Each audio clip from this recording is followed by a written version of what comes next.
Boa tarde, meu nome é Paulo Vitor, eu sou aluno de mestrado do PPGI, atualmente estou trabalhando na minha qualificação e eu sou orientando do professor Jaci Luiz Bordim, da área de redes. Hoje eu vou falar um pouco de como mitigar problemas de disseminação de mensagens para aplicações de segurança em redes veiculares ad hoc. Então vamos lá. Eu vou falar um pouco da introdução, o problema e o objetivo, a proposta, os resultados de simulação e a conclusão. Veículos modernos eles são equipados com uma série de números de sensores, câmeras e sistemas avançados de segurança e navegação, e alguns até conseguem se dirigir, né? Que é o exemplo do carro do Google, né? Que ele consegue se dirigir. Mas uma das coisas que eles não conseguem fazer é compartilhar informação. E a proposta das redes veiculares ad hoc é justamente isso. É, as redes veiculares ad hoc, né, elas são um tipo de rede ad hoc mobile ou móvel. E nesse caso, os nós se tornam carros e existe um foco em segurança, mobilidade, informação e entretenimento. A Vanet ela usa comunicação wireless, posição, navegação, ele para prover serviços integrados. Um desses exemplos poderia ser, por exemplo, detectar uma congestão, né? Por exemplo, esses veículos poderiam informar uma unidade que por sua vez informaria outra que chegaria nesse veículo daqui que está mais atrás. A Vanet ela tem três modos de operação. Um deles é o V2V, que é veículo to veículo, onde eles conversam, né, através de mensagens, podendo ser elas de beacons, e esses beacons eles são o quê? Eles são mensagens que contêm posição, velocidade, direção do veículo, e quando eu recebo um beacon do meu vizinho, eu consigo construir uma lista de vizinhos dos veículos que estão próximos de mim. Além disso, ele também pode me enviar mensagens de alerta, por exemplo, se eu detectar um acidente na pista, posso avisar os veículos que estão atrás de um acidente. E também tem a forma de comunicação que é Vehicle to Infrastructure, né, que é esse V2I, que ele se comunica com a unidade na beira da pista para fazer essa coordenação. Essa unidade recebe o nome de Roadside Unit e ela tem capacidade de conexão com a internet, o que permite, né, que os veículos também tenham acesso a outros tipos de serviço. O foco desse trabalho é nessa comunicação entre veículos, em específico nas aplicações de segurança. As aplicações de segurança, por exemplo, elas podem ser de um aviso de uma colisão frontal, uma mudança de faixa brusca, né? Ou até de uma interseção, um aviso de interseção. Por exemplo, um veículo pode estar no ponto cego de outro e esse aviso pode ser feito. Além dessas aplicações, também a gente tem aplicações relacionadas à energia, informação e entretenimento, meio ambiente também para reduzir poluição e reduzir engarrafamento. Eu vou falar um pouco do problema e do objetivo. Um problema que a gente tem em Vanet é que as aplicações de segurança de prevenção de acidentes elas requerem que a posição dos veículos esteja a um certo grau de acurácia.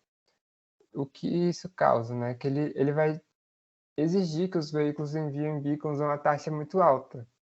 Ou seja, ele tem que estar com a posição dos vizinhos bem acurada. Com isso, em alguns cenários onde tem muitos veículos, essa grande quantidade de mensagens sendo transmitida ao mesmo tempo gera uma congesção no canal, que é conhecido como broadcast store. E isso impede que a comunicação seja feita corretamente.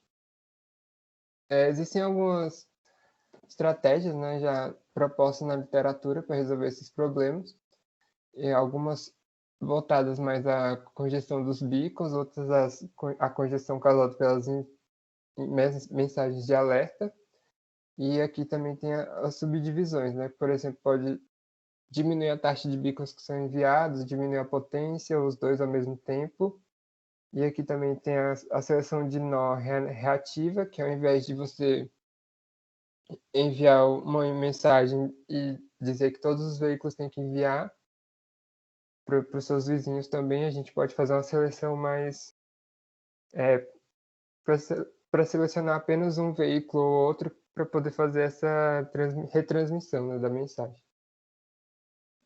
Então, o objetivo, né, da proposta é propor um protocolo de transmissão de mensagens, tanto de beacon quanto de mensagens de evento, que possa diminuir, né, a ocorrência de broadcast storm e VANET, mesmo quando a gente está num cenário que isso aconteceria. E para isso a gente propõe um protocolo chamado NCAP, que ele tem um modo de controle de congestão de beacon e um método eficiente para transmitir essas mensagens de evento. Falar um pouco agora da proposta. Primeiro de tudo, a gente tem um módulo, né, de controle de congestão de beacons, e ele funciona da seguinte forma. A gente tem um módulo de predição, onde eu faço a minha própria predição da minha posição, baseado na última informação que eu enviei para os meus vizinhos. Por exemplo, eu enviei um beacon com informação que está em X de 1, por exemplo. E quando esse veículo receber essa informação, ele vai colocar na lista de vizinhos dele lá que o veículo tal está em X de 1, por exemplo. Com essa informação, eu posso prever o erro que eu posso prever a posição do meu vizinho, né, baseado em cinemática. Porque essa posição não deve mudar em tanto tempo. E por isso a gente consegue gerar beacons só quando for realmente necessário. Ou seja, quando eu sei que a minha posição vai estar muito errada em relação ao que o outro veículo espera, aí eu envio um beacon, que é o que isso aqui está dizendo. E para isso a gente usa cinemática e usa o filtro de calma. O filtro de calma ele funciona da seguinte forma: a gente faz uma estimativa inicial de uma posição, que geralmente está bem errada, aí depois a gente recebe uma estimativa a gente recebe a medida do GPS, que geralmente contém muito ruído, dependendo das condições da pista, no caso do ambiente, né?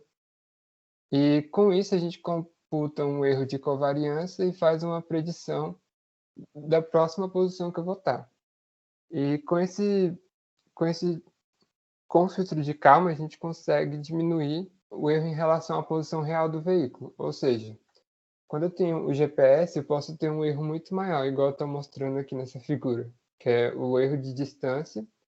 Ele vai ser bem maior usando o GPS, e com o filtro de calma eu consigo diminuir esse erro aqui. Ou seja, com o filtro de calma eu vou ter a posição real do veículo mais próximo. E como é que funciona o gerador de beacon, então?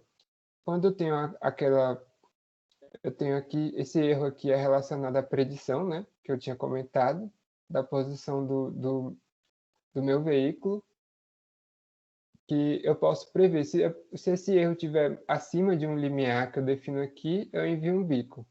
Se eu tiver ultrapassado um tempo máximo sem enviar beacon, eu também vou enviar. E como é que a gente mede, né, esse limiar aqui que eu citei, esse φ? Em cada momento K de tempo, a gente calcula uma densidade local baseada na lista de vizinhos. E com isso a gente consegue determinar esse φ de K, né, no caso.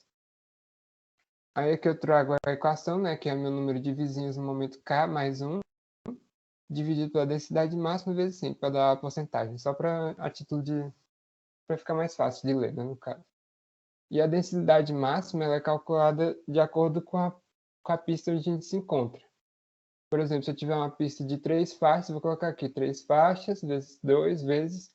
E isso aqui o R, é o raio de transmissão que a gente tem. E aqui, esse aqui é L médio mais M gap, é o tamanho do veículo.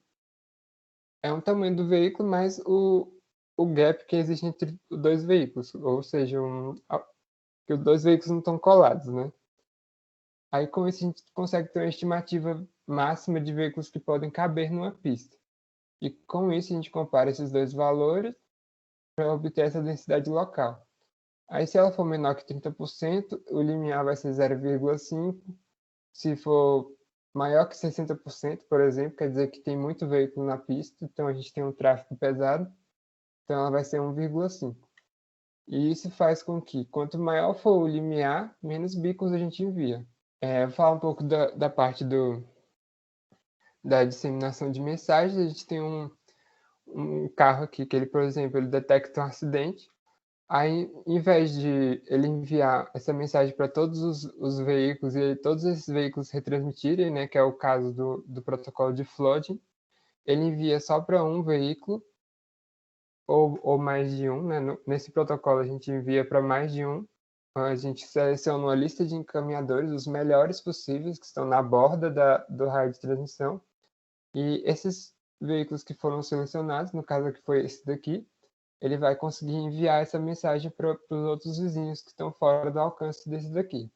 Que esse aqui é o alcance dele, aí aqui eu já consigo ultrapassar esse alcance com esse outro veículo. E com isso a gente consegue... a gente tem essa zona de interesse que a gente quer cobrir, né? A gente consegue cobrir essa zona de interesse. Falar um pouco dos resultados de simulação. A gente usa dois simuladores, o Omninet e o Sumo, e o Vence, que é tipo um framework voltado para isso, para redes veiculares. O Sumo está em cargo de controlar como o tráfego será feito, né, as pistas e o fluxo de veículos, e o Omninet lida com os protocolos de rede. O Vence, ele implementa nessa pilha do protocolo Wave, que é o que a gente usa em redes veiculares nesse caso aqui. E eles funcionam dessa seguinte forma, né? Tem o Omninet, tem o Vence, e eles se comunicam pela mobilidade através desse Sumo. Aqui trouxe só uns parâmetros de simulação, né? A gente tem 3 tipos de veículos, poderia ser tipo vans, caminhões, carros normais, e outros valores aqui. E a gente também analisa a frequência de beacons, número de transmissões para cobrir uma zona de interesse, pacotes perdidos por colisões, o atraso e o tempo de ocupação do canal. A gente também considera um intervalo de confiança de 95%. Aqui a gente conta o número médio de beacons transmitidos durante simulações, comparando com 2 protocolos, que é o Flood e o DR. Esses protocolos aqui, eles não criam nenhum mecanismo para controlar a transmissão de beacons, e eles são bem comuns nessa área. E aqui a gente pode ver que o nosso protocolo reduz substancialmente, né, a frequência de beacons. Aqui a gente traz o número de transmissões necessárias para cobrir a zona de interesse, ou seja, teve um evento, quantas transmissões eu preciso fazer para cobrir essa zona? Que a gente pode ver também que o protocolo que a gente está sugerindo, ele tem bem menos em relação aos outros veículos. Há várias densidades aqui, ele fica geralmente no mesmo valor. Aqui a gente também traz os pacotes perdidos por colisões, que a gente também consegue reduzir substancialmente esse valor. E aqui a gente também comenta um pouco do atraso, né, da transmissão. Qual é o atraso que a gente leva para cobrir a zona de interesse, ou seja, para que todos os veículos saibam de um acidente.